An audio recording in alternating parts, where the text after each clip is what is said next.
Ketika Mu'ad lapor, ya Rasulullah ini ada orang munafik, tengah-tengah sholat mufaroqah saya ditinggal. Yang disalahin itu tidak yang ninggal tapi Mu'ad. Afattanun anta ya Mu'ad, kami itu tukang fitnah. Masa ngimami petani pakai surat Baqarah? Jadi yang disalahkan ini imamnya. Kalau kamu jadi imam, sholatnya ya yang cepat. Makanya terus banyak orang kecepatan karena tadi. Jadi Nabi itu enteng sekali. Jadi apa ya, Nabi itu beda dengan yang kita bayangkan beda. Nabi pernah ngaji di masjid, kemudian ada tetangga lewat pakai cangkul ke kebun. Semua sahabat gerutu. Ini orang tidak benar, ada Nabi ngaji ditinggal saja ke kebun, tidak ikut ngaji. Jawabannya Nabi tidak, itu bagus, itu ikut sunnah saya. Kenapa ya Rasulullah? Dia kerjanya nyari halal. Dan untuk menghidupi keluarganya itu juga ajaran saya. Sehingga yang ngaji ya ajarannya Nabi, yang enggak ngaji karena kerja mencukupi keluarga juga ajarannya Nabi. Segampang ini. Oh, kalau kayaknya kamu kan, wes gak roh akhlak kan gitu. Nabi rileks saja Nabi. Sampai bisa lihat itu di bab Fadhailul Kasbi. Orang itu cara berpikir nuruti nafsu, itu yang bahaya. Makanya Quran kritik ara'aita man ittakhadha ilahahu hawa. Orang yang cara berpikir itu nuruti hawa nafsu. Kalau zaman Nabi, zaman sahabat, zaman ulama, itu enggak seperti itu. Sehingga cara berpikir itu mudah. Makanya kata Nabi, absyiru ya ma'sarul muslimin, kata. Kamu harus senang ya ma'sarul muslimin. Allah sekarang buka pintu langit yang sebelumnya enggak pernah dibuka. Dan Allah yubahi bikum malaikatah. Dan Allah membanggakan kamu kepada para malaikatnya. Kenapa? Umatnya Muhammad, umatnya Rasulullah Muhammad SAW, itu kalau sampean kepengen mati setiap saat itu baik, itu resepnya gampang kata Nabi. Addu faridotan wantadzoru ukhra. Jadi Allah memberitahu, ya Muhammad umatmu ini luar biasa. Jadi misalnya tadi kita sholat subuh, ditanya, Bahak kamu sekarang ngapain? Nunggu sholat duhur ya. Setelah sholat duhur ditanya lagi nunggu apa asar. Sehingga faman kanat hijratuhu ila Allah wa rasulih fa hijratuhu ila Allah. Jadi kalau ya sudah ini tak ijazahkan. Kalau setelah salat subuh nunggu apa? Duhur. Setelah duhur nunggu. Sehingga ketika kita mati itu statusnya penunggu salat. Tapi kamu kan enggak miskin. Kenapa? Penunggu kaya. Ya itu enggak masuk surga itu. Penunggu kemapanan. Berarti kan menunggu sesuatu yang seleranya nafsu. Beda kalau penunggu sholat. Berarti kamu di dunia menunggu ritual ibadah. Maka di antara ijazahnya Nabi apa? Addu faridotan wantadzoru ukhra. Melakukan satu fardu. Kemudian kita menunggu tugas berikutnya. Jadi niati saja setelah subuh nunggu apa? Duhur. Setelah duhur, meskipun kita di perapatan. Apa? Nunggu asar. Ya. Tapi ya asar betul. Jangan nunggu tok pas asar. Enggak. Jadi sebetulnya umat ini gampang sekali. Jadi di antara kebanggaan Allah, yubahi itu Allah bangga dengan malaikatnya adalah umat ini adalah addu faridotan wantadzoru ukhra. Melakukan satu fardu, kemudian menunggu fardu yang lain.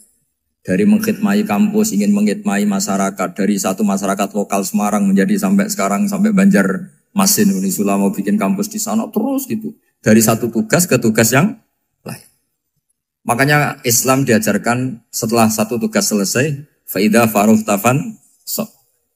Jadi sehingga hidup kita itu dinamis. Dari satu kebaikan menunggu kebaikan lain, dari satu kebaikan menunggu. Sehingga hidup kita ngapain? Nunggu satu kebaikan. Ini sudah masuk faman kanat hijratuhu ila Allah wa rasulih, fa hijratuhu ila Allah wa rasulih. Sehingga bayangkan kalau kita direkam Allah, Gusti kula ampun mati nak dereng sugih. Wis melarat puluhan tahun. Sakit, nunggu sesuatu sing sifatnya nafsu, kok pengen sugih. Sugih tok aja cukup. Tahu buruh wong sing tahu ngenyek ndekne lho, itu kan urung-urung wis dendam. Saya belum mau mati sebelum kaya dan buruhkan orang yang pernah melecehkan saya. Wis ngono akhirnya mati urung sugih. Berarti wis fakir matine hasud. Mau itu ngenes dunia akhirat kan kira-kira seperti itu.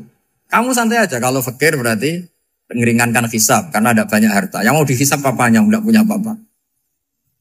Jadi saya mohon sekali ya, Islam itu mengawal kebahagiaan. Sebab itu sampai bahagia itu menjadi perintah Islam, qul bi fadlillah wa bi rahmatihi fa bidzalika falyafrahu. Karena dengan bahagia bi taat diharapkan orang Islam itu tidak bahagia atau cari kesenangan lewat jalur apa maksiat. Sehingga ciri utama wali apa? Ala inna awliya Allahi la khaufun alaihim wa lahum yahzanun. Sehingga ulama dulu itu rileks-rileksnya. Termasuk yang saya ceritakan tadi, Imam Ahmad, Imam Syafi'i. Itu melihat apa saja rileks. Ya tadi kalau disenangi orang ya barokah, punya kawan kebaikan. Nak dineng ya barokah dineng di gedingi tonggo rada utang, ranjuk tulung gitu. Jadi rileks saja. Masyhur itu Imam Syafi'i ngendikan, waman asaa ilaika faqat atlakoka. Orang yang berbuat buruk sama kamu, hakikatnya adalah membebaskan kamu. Atlako itu apa? Membebaskan. Enak gak jadi hidup gitu? Kalau kamu kan enggak, kok gedeng aku salahku apa? Malah kamu ujub tuh, orang kok gak tahu salahnya. Kamu jadi suami, istrinya ngomel, kurang apa saya sebagai suami? Ya kurang banyak, enggak ganteng, enggak kaya, enggak ini. Malah kalau diterangkan malah parah toh.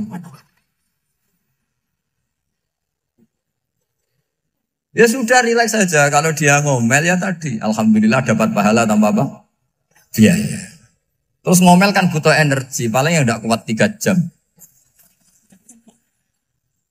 Nanti juga berhenti apa? Terus ambil nilai positifnya, misalnya ngomel sama suaminya, bagus lah. Kalau ngomel sama tetangga malah kayak apa gitu aja udah. Jadi ulama dulu itu gampang sekali melihat hidup. Rasulullah ya gitu, melihat hidup tuh gampang saja. Ketika tanya, ya Aisyah apa ada sarapan? Tidak ada ya Rasulullah, ya sudah saya tak puasa. Jadi enteng saja. Kadang-kadang beliau ingin puasa ya puasa sunat, ada sarapan nggak jadi puasa. Rileks. Nabi itu rileks. Kalau ngajari kebaikan juga rileks. Nah sekarang itu banyak orang yang karena mungkin kurang baca, Islam itu kayak menjadi aturan yang bengis, yang repot, yang mengekang. Itu tidak seperti itu. Yuridu wa bikumul yusra, wala yuridu bikumul usra. Allah menghendaki agama ini mudah. Sehingga ada sahabat di Imami Mu'ad itu baca Baqarah. Sahabat ini pekerja petani, mufarokoh ditinggal. Ketika Mu'ad lapor, ya Rasulullah ini ada orang munafik, tengah-tengah sholat mufarokoh saya ditinggal. Yang disalahin itu tidak yang tinggal tapi Mu'ad. Afattanun anta ya Mu'ad, kami itu tukang fitnah. Masa ngimami petani pakai surat Baqarah? Jadi yang disalahkan ini imamnya. Kalau kamu jadi imam, sholatnya ya yang cepat. Makanya terus banyak orang kecepatan karena tadi. Jadi Nabi itu enteng sekali. Jadi apa ya, Nabi itu beda dengan yang kita bayangkan beda. Nabi pernah ngaji di masjid, kemudian ada tetangga lewat pakai cangkul ke kebun. Semua sahabat gerutu. Ini orang tidak benar, ada Nabi ngaji ditinggal saja ke kebun, tidak ikut ngaji. Jawabannya Nabi tidak, itu bagus itu, ikut sunnah saya. Kenapa ya Rasulullah? Dia kerja nyari halal. Dan untuk menghidupi keluarganya itu juga ajaran saya. Sehingga yang ngaji ya ajarannya Nabi, yang enggak ngaji karena kerja mencukupi keluarga juga ajarannya Nabi. Segampang ini. Oh, kalau kayaknya kamu kan, wes gak roh akhlak kan gitu. Nabi rileks saja Nabi. Sampai bisa lihat itu di bab Fadhailul Kasbi. Makanya ini penting sekali supaya orang itu berpikir Islam atau mendakwakan Islam itu berdasar sanad. Ya, yang mutasil yang pernah dilakukan Rasulullah SAW. Sesuatu yang dilarang Allah itu pasti mador. Maka untuk melarang seseorang bergantung sama narkoba misalnya atau hal-hal yang bahaya pada fisik, itu satu tentu bagi ahlullah, tentu karena takut Allah. Tapi banyak masyarakat yang memang benar-benar bisa meninggalkan narkoba karena efek buruknya ganja. Bahwa itu mengakibatkan sakau, mengakibatkan tidak sadarkan diri, mengakibatkan kebangkrutan ekonomi macam-macam. Sehingga mereka benar-benar benci sama yang namanya narkoba. Jadi di antara manhajul Quran itu kalau mentakbih, memburuk-burukkan maksiat itu mesti dikritik innahu kana fahisyah. Innahu kana fahisyata wa maqta wa sa'a sabila. Innahu kana fahisyata wa sa'a sabila. Diulang beberapa kali. Sehingga dibutuhkan kecakapan untuk menganggap satu hal yang buruk itu fahsyah, sesuatu yang enggak rasional, sesuatu yang tidak positif, sesuatu yang pasti berdampak negatif. Sehingga kalau misalnya tadi dibacakan oleh Qori, kuntum khaira ummatin ukhrijat linnasi ta'muruna bil ma'ruf wa tanhauna 'anil munkar. Untuk berhenti dari kemungkaran itu satu takbihun litil kal munkar atau litil kal munkarat, bahwa munkarat itu kita cap, kita stigmasi bahwa itu buruk sekali. Seperti Nabi mengajarkan pemuda tadi, masa kamu suka ibu kamu digitukin lelaki lain, putri kamu, bule kamu, bude kamu, sehingga orang ini pikirannya termindset betapa buruknya zina. Sama seperti kita sukses memindset betapa buruknya narkoba, betapa buruknya bahan-bahan terlarang. Begitu juga seterusnya, terus pengkhianat dan sebagainya. Tapi problem manusia adalah dia itu akan mencari kebahagiaan atau kesenangan sesaat. Maka caranya gimana? Keinginan senang lewat maksiat ini dilawan dengan nyaman dengan taat. Saya ulang lagi, nyaman dengan taat. Sehingga ulama dulu punya kalimatul munajat, artinya kalimat hubungan pribadi sama Allah yang menjadikan orang itu nyaman. Dan ini yang diajarkan kitab-kitab tasawuf. Kitab tasawuf itu sukses mengajarkan melihat alam raya ini semuanya nyaman, termasuk yang mengecewakan. Itu dianggap nyaman. Saya berkali-kali mengajarkan ilmu ini karena ini musalsal ila Rasulillah SAW. Itu pernah suatu saat Imam Ahmad itu dipanggil sama tetangganya, anak muda. Tentu Imam Ahmad ini orang yang sangat soleh, sangat waroi, sangat tunduk sama perintahnya Allah dan Rasul. Pemuda tadi manggil, ya Ahmad, datang ke rumah saya. Imam Ahmad datang. Setelah sampai ke pemuda tadi, sudah pulang lagi, saya tidak butuh kamu. Pulang lagi. Setelah sampai rumah dipanggil lagi, ya Ahmad, datang lagi. Datang lagi. Oh, saya tidak jadi butuh, pulang lagi. Sampai 3 kali. Dan itu perangai ekspresi Imam Ahmad itu atau ulama lain yang sesoleh beliau itu nyaman, indah. Beliau tetap senyum-senyum nyaman. Beliau tidak tersinggung, tidak terprovokasi, tidak, ya pokoknya tidak tersinggung, kelihatan nyaman. Lama-lama pemuda ini terus tanya, ya Ahmad, kamu saya perlakukan seperti ini kok tidak tersinggung? Kamu senyum-senyum saja, happy-happy saja. Jawabnya Imam Ahmad itu unik. Wahai pemuda, saya kamu panggil itu senang sekali. Karena kata Nabi, kalau kamu iman dengan Allah dan Rasul, maka hormatilah tetangga. Jadi saya senang. Karena nuruti perintah Allah untuk menghormati tetangga. Jadi tidak ada urusannya dengan kamu. Kagetnya kayak apa? Jadi dipanggil tetangga ya senang karena melakukan perintahnya Allah dan Rasul, yaitu ikramul jar, fal yukrim jarum. Disuruh pulang, kamu ingin saya pulang, ya saya pulang. Disuruh datang, ya saya datang. Jadi saya tidak tersinggung, saya tidak ada urusan dengan kamu. Urusan saya dengan Allah Subhanahu wa Ta'ala. Itu kalau bapak-bapak istrinya ngomel terus sabar itu ya bagus. Saya tidak punya urusan. Kalau kamu terprovokasi oleh istri, berarti kamu didikte oleh makhluk. Masa seorang rektor didikte makhluk? Kan tidak keren. Apalagi seorang Habib didikte makhluk, kan gak keren. Yang bisa mendikte kita hanya Allah Subhanahu wa Ta'ala. Dan Allah mendikte kita, mengajarkan kita wa ashiruhunna bil ma'ruf fa in karihtuhunna fa asa an takrahu shay'an wa yaj'alallahu fi khairan katsira. Jadi cara melihat istri kita bawel gitu atau cerewet, alhamdulillah ini ada pahala tanpa modal, cukup sabar. Kalau istri kamu sedang mesra, malah mintanya ke mall, malah biayanya tinggi. Murah mana dapat pahala dimarahin sama saat mesra minta ke mall? Milih yang pertama kan? Nah ya itu tidak usah modal. Ya gitu aja. Jadi kalau istri sedang marah, bawel, anggap saja ini rezeki. Dapat pahala tanpa apa? Biaya. Nah, kalau pas rukun malah nantang ke mall, biayanya malah tinggi. Jadi ulama dulu itu melihat dunia itu happy.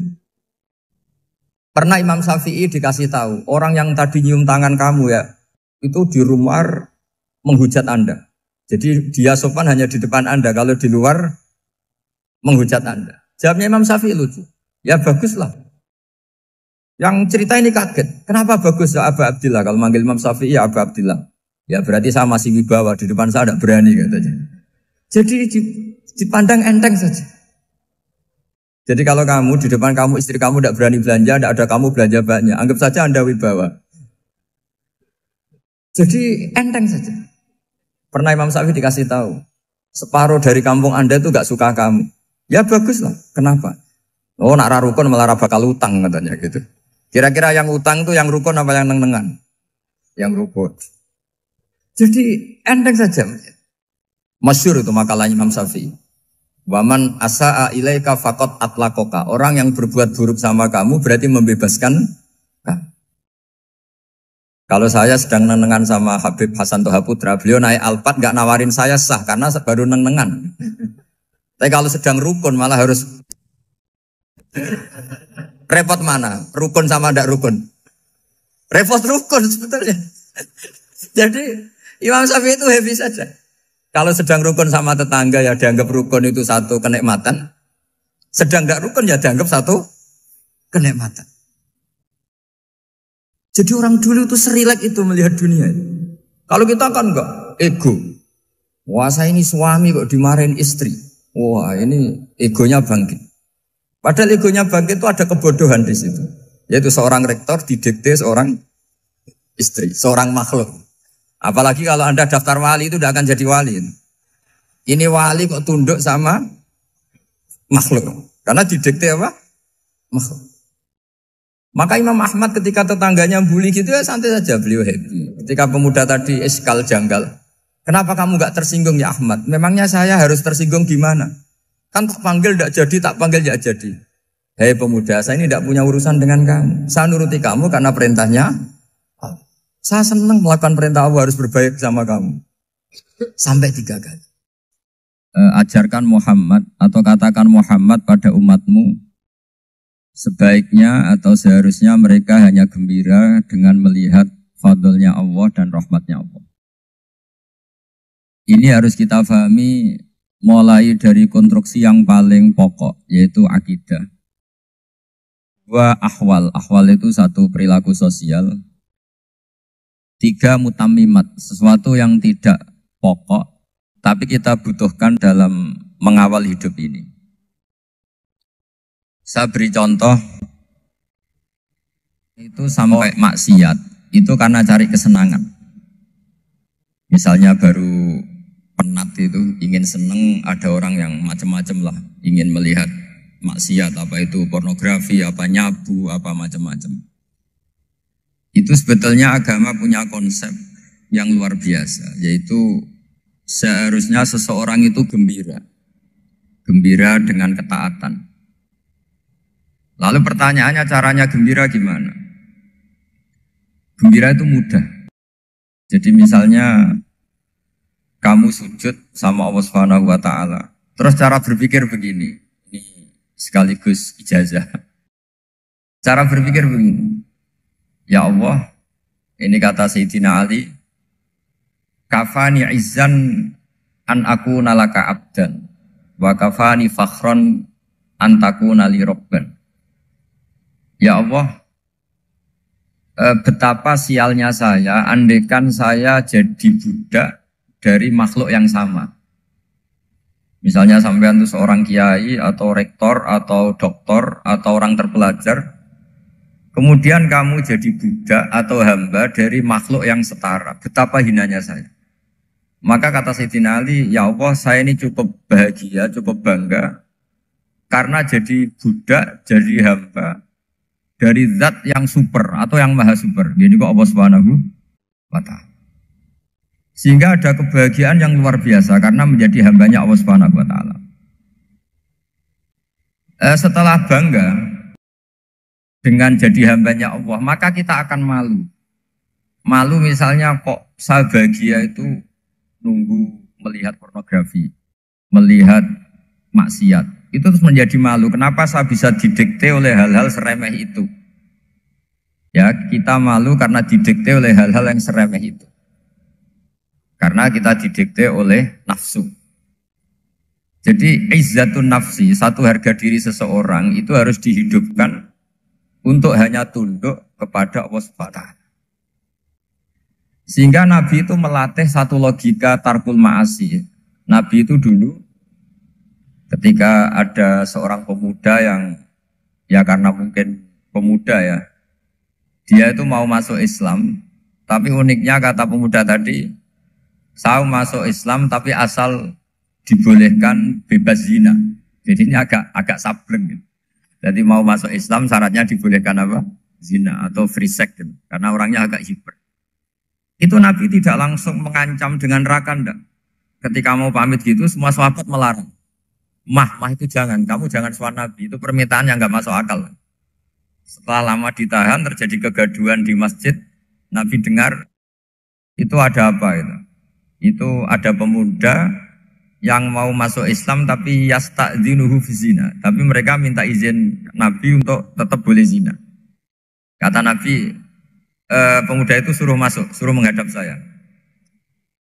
Ketika menghadap Nabi, saya ulang lagi ketika menghadap Nabi, Nabi mengajarinya itu luar biasa. Nabi tidak langsung mengancam dengan neraka atau dengan azab tunda. Tapi kata Nabi, atuhibbuhu li ummik.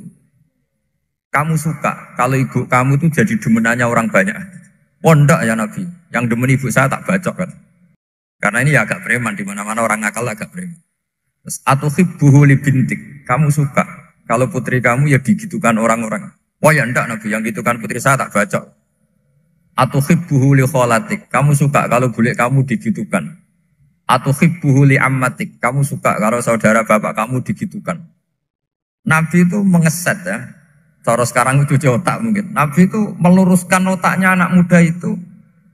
Betapa buruknya zina. Cara bahasa Arab ditakbih. Betapa buruknya zina. Kamu suka kalau korbannya ibu kamu, putri kamu, bude kamu, bule kamu. Sehingga orang itu matur ya hasbuka ya Rasulullah, ini sudah cukup. Saya tidak pernah melihat sesuatu seburuk zina. Jadi fa'al qawwa fi qalbihi bughdha zina. Kemudian Allah meletakkan di hatinya, menanamkan benci zina. Sehingga akhirnya pemuda tadi menjadi iffah, menjadi menghindari zina. Artinya begini ya, ini mungkin yang lolos dari para kita sebagai dai, kita tidak belajar banyak tarbiyahnya Rasulullah Shallallahu Alaihi Wasallam. Jadi kalau kita benci maksiat, itu jangan hanya ditahdzir, ditakutkan neraka itu enggak. Jangan hanya itu. Tapi di logika. Jadi kalau kita menghindari maksiat, itu selain karena takut azab, itu ada logika. Ada rangkaian pikiran yang menjadikan kita anti satu perbuatan apa maksiat. Jadi misalnya gini ya, kira-kira ginilah kalau contoh gampang itu. Ada orang gitu ya, nyanyi dengan pakaian yang mungkin pornografi gitu. Mungkin pemuda-pemuda ingin melihat itu, tapi bisa diobati gini. Kok enak dekne mergawe kok tak bayar ya, aku kehilangan duit. Meskipun dengan logika yang agak serampangan, yang penting menjadi kita ini punya harga diri untuk tidak tergantung hal-hal seperti itu. Sehingga Nabi itu cara menggambarkan tadi mulai atuhibbuhu li ummik, kalau ibu kamu jadi demenannya orang lain. Pemuda tadi bilang yang demen ibu saya mau saya bunuh. Ditambah lagi atuhibbuhu li bintik. Bagaimana kalau korbannya putri kamu, bule kamu, bude kamu. Sehingga terus si pemuda tadi betapa buruknya zina. Betapa murahnya zina. Akhirnya pemuda tadi al-qawwa fi qalbi bughdha zina. Terus kemudian pemuda tadi itu sangat membenci dengan apa? Berzina. Nah, pikiran-pikiran seperti ini harus kita tanamkan. Harus kita tanamkan supaya orang itu benci melakukan maksiat. Karena satu memang takut suhtullah, takut dibendu Allah atau dibenci Allah. Dua memang logika kita mengarahkan tidak maksiat. Saya beri contoh ya betapa pentingnya mindset ya, cara berpikir. Orang itu menjadi kikir itu karena nganggap hidup itu lama dan uang itu penting. Kalau zaman Nabi itu sederhana kalau melihat hidup. Pernah suatu saat Nabi itu punya jatah makan. Karena Nabi itu hidupnya juga pas-pasan. Jadi Nabi itu unik. Beliau di satu sisi kaya raya, bisa ngurmat Abu Hurairah, Ammar, Suhaib, Ashabu Sufa itu dirawat Nabi semua. Itu kan kaya, bisa merawat sekian orang. Tapi di sisi yang lain untuk pribadinya beliau miskin. Kadang nggak bisa makan hari itu. Tapi di saat yang sama bisa merawat Ahlus Sufa. Jadi keliru kalau orang hanya cerita Nabi itu miskin, untuk makan dirinya aja susah. Itu keliru. Kelirunya kalau tidak diteruskan, tapi Nabi mampu menghidupi Ahlus Sufa. Singkat cerita jatah makannya Nabi itu dikasihkan orang ketika Nabi tanya, ya Aisyah, makanan jatah saya di mana? Oh ya Rasulullah, tadi ada orang minta tak kasihkan, maka makanan itu habis. Apa kata Nabi? Kamu salah Aisyah. Yang kamu kasihkan itu justru yang masih. Ya yang kamu kasihkan itu justru yang masih. Sehingga Nabi menganggap, makanya Nabi terus ngendikan. Ya kalau mukhatabnya lelaki ya kira-kira begini. Wahallaka min malika illa ma akalta fa'afnaita walabista fa'ablaita. Terusannya watasaddaqta fa'abqaita kata Nabi. Harta kamu ya kamu makan kemudian ke WC jadi kotoran atau punya pakaian mewah nanti rusak. Watasaddaqta fa'abqaita. Ada yang kamu sedekahkan yaitu yang abadi sampai akhir. Sehingga banyak pengusaha yang mencintai saya setelah tak ajari hadis itu. Misalnya punya uang 1 miliar karena dia spekulan atau pedagang rawan bangkrut, disedekahkan ke masjid 50 juta, yaitu yang abadi. Jadi kalau suatu saat bangkrut, dia masih punya uang 50 juta di akhirat. Jadi Nabi itu mengajari sedekah itu apa? Ya sedekah itu pengabadian uang. Kalau kita kan enggak, bilang sedekah itu nguras uang. Itu pikirannya setan, dan pikirannya orang Islam. Itu cara berpikir setan, bukan cara berpikir umat apa? Sehingga Sayyid Ali Zainal Abidin itu kalau ada orang minta, kemudian beliau ngasih, itu beliau bilang gini, marhaban biman hamala zati ilal akhirah. Matur nuwun nggih jenengan sing beto sangu kula nate. Jadi dianggap teller saja. Orang yang minta uang beliau itu dianggap tukang nyatet bank ini. Karena sudah ditabungkan. Ya sudah. Kalau kita kan enggak, wah pengemis tuh ganggu gini-gini. Kecuali pengemis profesi ya mungkin kita agak-agak enak. Mari zaman akhir itu ada pengemis apa? Profesi. Jadi repot teman. Terus tak beri contoh lagi kebahagiaan ketika kita milih Islam moderat. Islam kita diajarkan guru-guru kita, utamanya oleh guru kita Mbah Maimun. Saya juga sering ketemu beberapa ulama dunia, termasuk Habib Umar. Saya juga ikut sowan ke sini pas beliau sama Habib ini Hasan Toha Putra di sini sama. Orang-orang moderat itu cara berpikir juga luar biasa indah. Beliau pernah cerita ya, beberapa ulama lah. Banyak yang cerita itu. Saya pernah diceritani seorang alim. Ketika ada orang ekstremis itu, mau ngebom di tempat maksiat. Kebetulan yang maksiat itu kebanyakan ya orang Islam. Karena di negara yang mayoritas Islam. Ditanya sama Syekh Sa'rawi itu. Syekh Sa'rawi itu mufasir top di mana? Mesir. Ini mau tak habisin karena mereka orang Islam kok maksiat terus. Terus ditanya sama Imam Sa'rawi, laumatu ala khini ma'asihim aina masiruhum. Kalau mereka mati dalam keadaan maksiat, mereka kemana? Ya ilan nar, mereka pasti masuk neraka. Terus ditanya sama Imam Sa'rawi, wahal masiruhum ilan nar muradun nabi amlan. Punya umat maksiat kemudian mati masuk neraka, itu yang diinginkan Nabi apa enggak? Ya tidak aja. Ya sudah, tidak usah dibom, ditunggu tobatnya kata. Karena kalau mati dalam keadaan itu ke neraka dan itu tidak yang diinginkan Rasulullah Sallallahu Alaihi Wasallam. Terus ekstremis ini menjadi tobat, tidak berpikir ekstremis Mas. Jadi orang itu harus berpikir mindset yang baik. Meskipun kadang berpikir baik itu ya agak-agak kacau. Ada seorang wali majdzub, itu kalau berdoa agak kacau, tapi gak bisa dibantah. Masyhur itu doa itu. Ini sekaligus ijazah, tapi kalau sebelum wali gak boleh. Itu datang ke makamnya Rasulullah SAW. Terus doanya itu begini. Ya Allah, sekarang terserah engkau.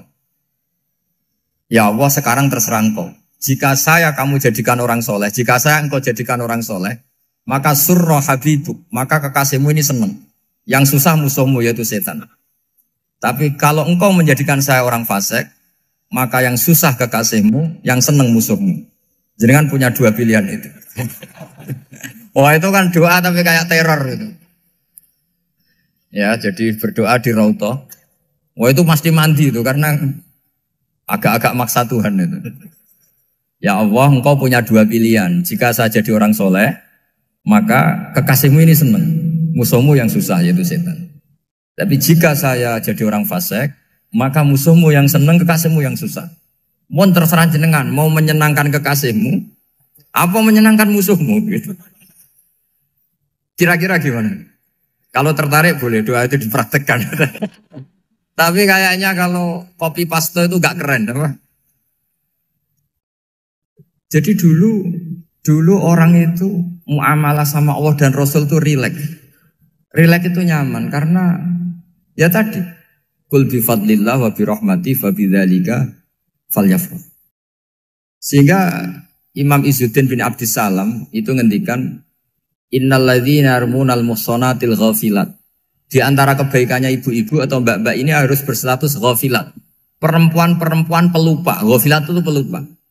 Pelupa dari kenikmatan maksiat sehingga mereka dengan taat. Misalnya ada ibu-ibu atau mbak-mbak atau juga bapak-bapak tahajud, kemudian nyaman dengan tahajud itu. Kira-kira terbersit enggak ingin maksiat? Enggak kan, karena sudah nyaman dengan tahajud, dengan taat. Maka dibutuhkan kenyamanan dalam beribadah. Sebab itu ala bidzikrillahi tatmainnul qulub. Makanya saya termasuk kiai yang setiap ngaji itu happy, seneng. Karena ini untuk kampanye, seneng dengan ngaji, dengan taat itu sudah luar biasa. Kayak apa kalau mereka senengnya kalau nunggu melakukan maksiat. Jadi termasuk bentuk perlawanan kita terhadap maksiat adalah usahakan kamu tuh bahagia, seneng dengan taat. Istiqnas billah, mu'anasah billah, farah billah, itmi'nan tumaknina billah. Sehingga ini mencukupkan kita tidak berkebutuhan maksiat. Meskipun kita ya manusia, pasti suatu saat atau sudah pernah maksiat. Serasa diceritakan lah, itu mesti gitu. Lah orang-orang dulu itu orang yang sukses mengelola bahagia ma'allah wa billah walillah. Jika wali-wali dulu itu jadi wali itu tidak mesti karena ibadahnya banyak itu enggak. Mereka orang yang ibadahnya itu biasa. Biasa-biasa sekali. Ulama-ulama dulu ibadahnya biasa sekali. Tapi qulubuhum ma'allah, hatinya itu ma'allah. Itu ada seorang wali itu jadi wali, Umar bin Abdul Aziz yang dikenal khamisul khulafa.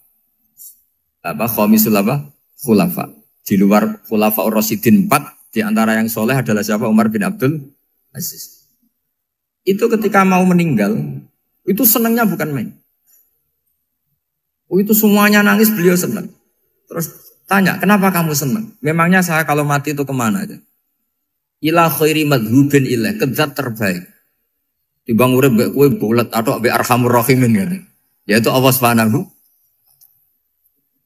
Jalaluddin Ar-Rumi ketika mau meninggal itu muridnya nangis semua, beliau marah.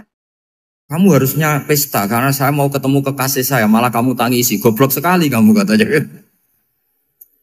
Jadi orang-orang dulu itu luar biasa. Karena tadi mereka tidak ingin ketemu Allah itu dianggap problem. Harus sesuatu yang membahagiakan. Makanya wali-wali itu kalau berdoa begini. Wa khairu ayyami yauman alqa kafih, dan jadikan hari terbaikku adalah hari ketika saya ketemu engkau ya. Pernah dengar doa itu? Wa khairu ayyami yauman alqa kafih, dan hari terbaikku adalah hari saat ketemu engkau. Aman kan enggak? Sampai matiku wedi. Saya tidak tahu wedi dosa apa wedi Israel apa wedi malaikat siapa? Mungkar nakir. Sebenarnya tidak perlu seperti itu. Karena cara pandang Nabi itu ini bisa dipraktekkan. Kalau kamu orang baik, mati artinya apa? Ya baik. Karena husnul khotimah. Kalau kamu orang yang buruk, itu kata Nabi, anggap saja mati itu akhir dari keburukan kamu. Nak kowe urip terus malah maksiat terus. Maka Nabi itu kalau ngajari kita berdoa gini, Allah maj'alil hayata ziyadatan li fi kulli khairin wal mauta rohatan li min kulli syarri. Ya Allah, kalau saya hidup ya anggap saja ziyadah fi kulli khairin, berpotensi nambahi kebaikan. Kalau saya mati anggap saja ini akhir dari segala keburukan. Maka saya berkali-kali banyak tradisi ulama-ulama NU, ulama-ulama pesantren, ya ada hanya NU, pokoknya ulama-ulama alim. Itu kalau ada orang mati, orang nakal gitu mati, ini saya gitu. Itu hadirin mesti gak terima. Wapi enang itu wong wakal. Tapi dipaksa sama kiainya, saya gitu. Lama-lama dipaksa. Saya gitu. Padahal yang atine kiai wis ra iso maksiat meneh wis saya gitu. Karena dengan mati berarti saya sudah tidak bisa maksiat lagi. Jadi Nabi melihat hidup dan mati itu segampang itu. Kalau al-hayata ziyadatan li fi kulli khairin wal mauta rohatan li min kulli syarr. Coba kita ke depan itu kan ada potensi zina, potensi korupsi, potensi maksiat. Yang bisa menghentikan potensi itu apa coba? Mati ya, udah pinter dia. Sudah maju berani mati. Berani. Tapi jangan di sini ngel-ngelo panitia. Artinya yang selama ini kita risau dengan kematian, dengan apa? Nabi ngajari kita tadi.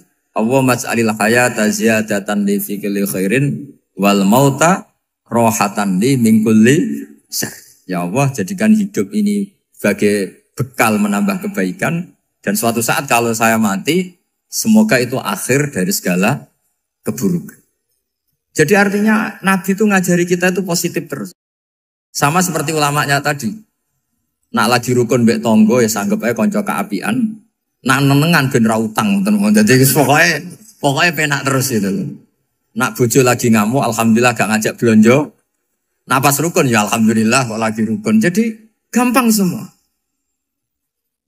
Makanya ada seorang alim itu ngendikan begini, ada yang tanya. Saya tuh dulu ketika kaya, teman saya sering main ke saya. Setelah saya miskin gak ada teman-teman yang ke saya. Dikira si Habib ini kebetulan orangnya Habib itu mendukung keluhan dia. Ternyata enggak. Si orang alim itu bilang gini, malah bagus toh gitu. Kowe wis melarat buruhe wong. Ya sudah kamu miskin buruhnya orang lain. Misalnya tukang manol di pasar atau tukang becak. Kemudian teman-teman kamu datang, malah kamu malu tuh jadi tontonan. Bagus kalau mereka lupa, pas kamu miskin tidak ada yang lihat katanya. Jadi apa ya, dianggap enteng saja gitu. Akhirnya orang ini nggak jadi ngeluh. Selama ini kan kita ngeluh ya, ketika miskin teman-teman nggak datang. Coba kalau mereka datang pas kamu buruh bikin botol di orang lain, mantan bos buruh, malu gak? Milih datang kepada? Nggak lah, sudah bener itu. Jadi ulama dulu itu makanya sering baca biar tahu solusi hidup. Jadi ulama dulu tuh gampang sekali melihat kehidupan itu. Gampang sekali, indah, gampang. Kebahagiaan ini pula yang harus kita latih dalam melakukan ketaatan. Tapi memang obsesi saya terbesar atau cita-cita saya terbesar memang setiap ngaji saya ingin orang mukmin semuanya itu bahagia.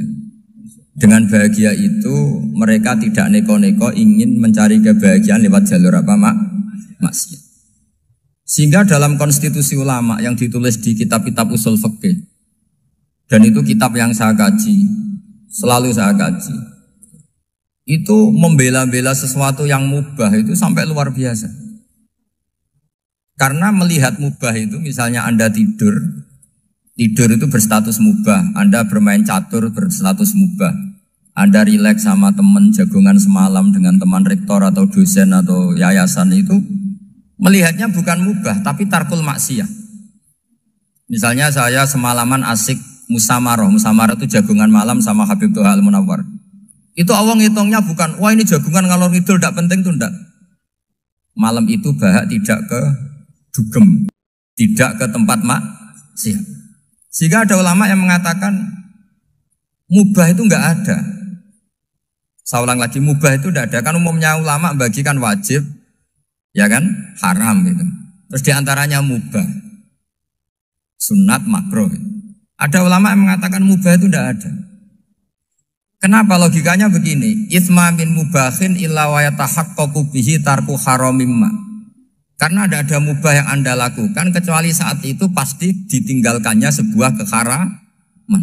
Misalnya Anda sedang jagungan sama istri di luar, di rumah, asik di rumah semalaman. Mungkin bahas hal-hal yang ringan. Mungkin melihat sinetron atau apa yang ringan. Tapi di situ terjadi Anda meninggalkan ke tempat-tempat maksiat. Sekarang ninggal maksiat itu wajib apa mubah? Wajib. Padahal Anda sedang melakukanmu. Nah itu dicatat oleh Allah itu tarkul haram, meninggalkan keharam. Jika masyhur dalam cerita wali-wali itu, Abu Yazid yang seperti itu ibadahnya pernah tanya, ya Allah lalu yang makomnya orang seperti saya siapa? Karena beliau semalaman ibadah terus. Sama Allah dijawab, ya yang tidur di pinggir kamu itu. Abu Yazid, lu kok bisa ya Allah? Dia kan tidur terus. Ya kan dia tidur berarti meninggalkan keharaman. Ngomong sing potongan tukang maksiat itu apik turu apik melek kira-kira. Apik turu. Timbang sama nak melek pola wis turu ae kira-kira gitu. Jadi gak usah dipaksa tahajud, dipaksa qiyamul lail itu. Iya kalau qiyamul lail. Kalau dapat informasi, ke sini ikut saya terus katut kan repot. Jadi perlawanan terhadap maksiat itu sebetulnya gampang dalam Islam karena tadi nggak ada sesuatu yang mubah kecuali saat dilakukan berakibat meninggalkan keharaman. Mudah sekali. Jika banyak orang jadi wali itu karena melakukan mubah. Itu ada orang jadi wali itu karena sering makan. Ya makan-makan biasa itu. Karena ketika makan, ya Allah, betapa doifnya saya. Katanya saya presiden, katanya saya rektor, saya kiai. Ternyata kalau nggak makan tuh lemes. Apa hebatnya makhluk yang bergantung makhluk yang lain, yaitu makanan. Nah karena seperti itu terus dia al-laja ilallah, terus dia sungkeman ning Allah. Betapa lemahnya saya. Sebab itu ketika Quran mengkritik dan dengan tanda kutip kemungkinan Tuhannya Isa bin Maryam, itu ngeritiknya sederhana Quran itu. Mal masih ibnu Maryam illar rasul qad khalas min qablihir rusul wa ummuhu siddiqah kana yaqulanit ta'am. Isa itu tidak Tuhan, wong dia makan. Kamu kebayang enggak misalnya punya Tuhan, wah tadi Tuhan mampir ke rumah saya, dia lemes. Setelah tak kasih makan sehat lagi gitu. Itu kan enggak kebayang. Tapi Tuhan marung di rumah saya, lemes tak gratisin, kayaknya enggak punya uang gitu. Setelah makan, wah gairah lagi. Kebayang nggak punya Tuhan seperti itu. Sehingga Quran kalau gojlok sederhana, karena yakulanit toa. Sehingga wali-wali itu kalau makan itu sadar lemahnya dirinya, betapa dirinya tergantung makanan. Sesuatu yang tergantung itu artinya tidak hebat, tidak Tuhan. Jadi untuk menjadi wali, untuk menjadi dapat ridhonya Allah itu sebenarnya sederhana. Termasuk ada cara jadi wali yang agak kacau, tapi ini ya benar, asal niatnya benar. Misalnya Unisula besar, ya kurang besar lagi. Kita sudah punya uang, kurang banyak uang lagi. Itu Nabi Ayub, itu kan seorang nabi. Pernah diuji, ini ada di Sahih Bukhari. Nanti kamu tanya, hadisnya Sahih enggak? Ini ada di Sahih Bukhari. Kadang orang kota itu aneh, enggak ahli hadis tapi tanya, Sahih enggak? Padahal andekan dibodohi Sahih, ya ngandel saja. Jadi kadang ya aneh. Enggak tahu kok tanya itu Nabi Ayub itu sudah kaya, pas itu sudah kaya, bukan cerita yang masih miskin, memang sudah kaya. Beliau di kamar dihinggapin satu belalang dari emas. Setelah belalang itu dikejar, ternyata yang jenis itu banyak, semuanya dari emas. Ngambil sana sini, ini yang kesak ini dipenuhin, saku ini dipenuhin, sampai banyak. Sama Allah digojlok, kamu itu nabi saya. Kenapa kamu mengumpulkan harta sebanyak itu? Kamu itu nabi saya kok rakus? Jawabannya Nabi, ya Allah, siapa yang bisa kenyang dari rahmatmu? Ya, jadi kalau kamu punya uang 1 miliar, kok ingin 1 miliar 100, ingin 1 miliar 200, itu cara ngitung bukan uang. Ya Allah, siapa yang bisa kenyang dari rahmatmu? Karena rahmat Allah tidak terbatas, sudah Gusti tenang saja. Meskipun saya gini, rahmat Anda tidak akan habis. Sehingga waroi ada ilmunya, tomak juga ada ilmunya. Termasuk ragus itu juga ada ilmunya. Misalnya begini, ini contoh ragus yang ada ilmunya begini. Ini saya beri contoh. Mungkin yang boleh niru orang-orang soleh, kalau nggak soleh jangan. Imam Syafi'i ini cerita nyata. Imam Syafi'i itu dulu ketika ngaji masih muda itu nggak suka sama guru yang kaya. Kebetulan dia punya guru miskin terus. Namanya Sufyan As-Tsauri itu miskinnya Masya Allah. Sufyan bin Uyainah juga miskin. Jadi dia miskin punya guru miskin terus. Sehingga idolanya ya sama guru-guru yang miskin. Suatu saat guru-guru ini menyarankan dia ngaji Imam Malik. Imam Malik itu kaya raya. Itu babutnya Imam Malik kalau diinjek itu mata kakinya tidak kelihatan saking halusnya. Kalah Indonesia lah kalah. Imam Malik tuh gaya. Kalau ngaji di kursi tinggi terus pakai bukhur itu, pakai dupa Arab yang mahal itu. Pokoknya mewah kali Imam Malik. Terus dia mulai ini kiai kok kaya. Kemudian setelah beliau alim tanya, saya harus ngaji siapa setelah ilmu jenengan habis kira-kira gitu. Kata Imam Malik, sudah, kamu tidak usah perlu ngaji saya, kamu sudah alim alama. Terus Imam Malik datang ke Baki. Zaman itu Baki itu semacam kayak rentalan ya, semacam Grab lah kalau dulu. Mana kafilah yang mau ke Irak? Ya sudah terus, oh kita mau ke Irak. Ini antar ke Muhammad bin Hasan As-Syaibani. Itu dibiayai sama Imam Malik. Grabnya ya dibayarin, itu kafilahnya itu ya dibayarin. Imam Syafi'i disangoni surrotan min dhahabin. Jadi satu kepes uang dikasihkan. Itu pernah tak hitung semurah-murahnya itu sekitar 60 juta. Imam Syafi'i mulai mikir, kiai yang saya kritik lomo, sing kiai miskin tak puji, gak pernah ngamal kan, tentu orang miskin. Setelah datang ke Muhammad bin Hasan As-Syaibani, beliau itu pakar usul fikih, muridnya Abu Hanifah. Beliau al-usuli, pakar usul fikih. Itu Muhammad bin Hasan As-Syaibani itu kalau ngitung emas, itu di ruang tamu. Uangnya miliaran, emasnya banyak. Dari kota ini dipindah ke kota ini. Emas kalau ngitung di ruang tamu. Bukan di kamar, di ruang tamu. Imam Syafi'i tambah kaget. Imam Malik kayak gitu sudah saya soal malah ini kaya raya. Setelah Imam Syafi'i kelihatan kaget, digojlok sama Muhammad bin Hasan As-Syaibani karena beliau senior. Ata'jabu min hadza, kamu aneh melihat ini? Iya. Kenapa? Ulama kok kaya raya. Terus kata Muhammad bin Hasan, ya sudah, uang ini tak kasihkan orang-orang fasik, binti gue demenan, gue nyabu, gue macam-macam. Oh jangan, nanti dipakai maksiat. Pun jenengan mawon sing suka. Semenjak itu Imam Syafi'i rubah mindset. Jadi kalau kampus ini ingin akreditasi A, ingin mulia, ingin apa, kamu ridho. Kalau yang punya prestasi seperti itu adalah orang-orang fasik. Ridho enggak? Enggak kan? Maka didoakan ini. Nah itu namanya berpikir secara usuli. Kamu jangan hanya nuruti karena berpikir waroi terus kamu benci kekayaan. Tidak bisa seperti itu. Karena pangkat dan kekayaan ketika dikelola secara kesolehan maka akan menjadi energi positif yang luar biasa. Semenjak itu Muhammad bin Hasan As-Syaibani berhasil mendidik Imam Syafi'i. Sampai akhirnya keterusan Imam Syafi'i berpendapat kalau orang Islam bisa bikin rumah tingkat kok punya rumah reok itu haram. Akhirnya keterusan. Kalau bisa jadi bupati kok jadi ketua RT juga haram. Karena al-Islam ya'lu wala yu'la alaih. Islam itu luhur bukan bisa diluhurin. Sehingga rata-rata orang Syafi'iyah termasuk kiai-kiai Indonesia itu rata-rata ya agak-agak politikus. Ya agak-agak kedonyan, mungkin sebagian kedonyan tenan gitu. Karena gak ridho gitu loh. Kalau kesempatan itu dikuasai orang fasik kemudian menjadi kekuatan maksi. Coba kalau bupati itu orang yang fasik. Kemudian programnya supaya rakyat seneng semalaman dangdutan yang purno misalnya. Supaya rakyat seneng dibolehkan dugem, dibolehkan judi. Tapi kalau yang jabat orang soleh kan ada beberapa perda yang menolak penyakit apa? Masyarakat. Jadi kamu jangan melihat bahwa kepangkatan ini hanya sebagai alat korupsi, alat otoriter, enggak. Asal kena orang soleh, maka ini menjadi energi kesolehan atau energi positif. Sebab itu ketika Allah muji para nabi yang soleh, diantaranya disifati apa? Faqad ataina ala Ibrahim al-kitab wal hikmata, terus ayat wa atainahum mulkan azim. Dan Nabi Ibrahim dan keluarganya tak kasih kerajaan yang besar.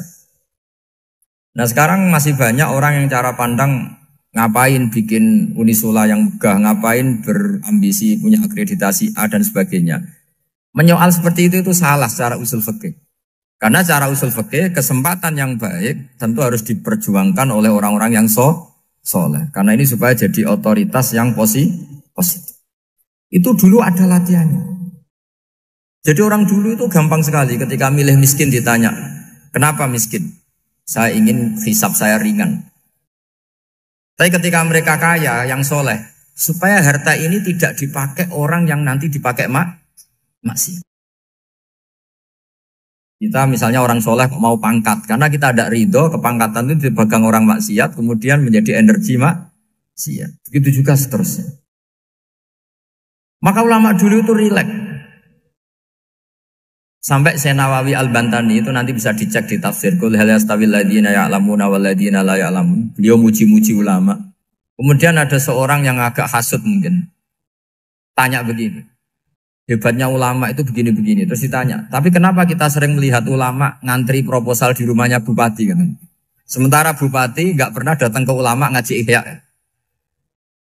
Jawabannya Imam Senawawi itu unik. Ya karena ulama itu tahu gunanya uang, sehingga nyari uang untuk pondok, untuk masjid. Sementara bupatinya tidak tahu gunanya ilmu, maka tidak pernah ngaji. Jadi ya ringan saja. Jadi ya sudah seperti itu. Jadi kalau ada ulama kedonyan, anggap saja karena tahu gunanya uang. Jadi kenapa ulama ngantri di kabupaten, bukan bupati ngantri di ulama? Jawabannya, karena ulama tahu gunanya uang. Sementara bupatinya nggak tahu gunanya ilmu. Kira-kira gitu lah. Ada ustadz tidak ganteng, kesengsem rondo cantik. Karena tahu gunanya ustadz itu. Artinya tahu gunanya kalau saya